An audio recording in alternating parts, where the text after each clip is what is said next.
ఒక సిస్టర్ గారు పరలోకపు దర్శనం చూశారు. పరలోకపు దర్శనం యేసు ప్రభు పరలోకం అంతా చూపించాడు.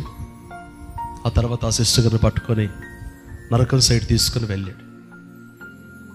నరకం సైడ్ తీసుకొని వెళ్తే నరకంలో ఉన్న ప్రజలందరూ పరిగెత్తుకుంటూ వస్తున్నారు. పరిగెత్తుకుంటూ వచ్చి, అయ్యా యేసయ్యా యేసయ్యా, ఒక్క నిమిషం నన్ను అట్లా బయటికి తీసుకురయ్యా, ఇది భరించలేకపోతున్నాం, ఇది తట్టుకోలేకపోతున్నాం, ఒక్క నిమిషం బయటికి తీసుకురాయి అంటే యేసు ప్రభు తల ఇటు తిప్పుకొని కన్నీళ్లతో ఏడుస్తూ ఉన్నాడంట.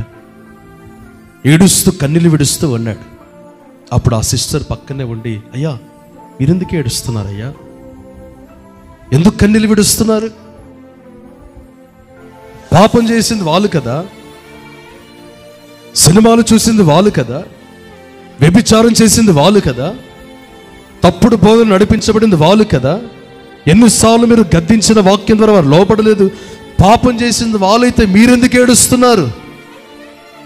అప్పుడు యేసయ్య ఆమెను చూస్తూ అంటాడు, వారి కొరకు కూడా నేను కన్నీళ్ళు విడిచాను, వారి కొరకు నా రక్తాన్ని ధారపోసాను, నరకంలో ఉన్న వీరి కొరకు కూడా నేను రక్తాన్ని ధారపోసాను.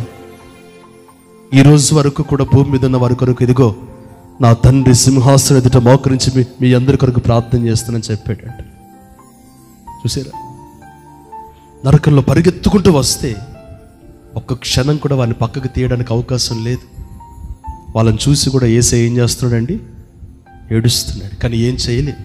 ప్రియ దేవుని బిడ్డలారా, వన్స్ ఒక్కసారి నువ్వు కళ్ళు మూస్తే పరలోకం నరకం రెండే.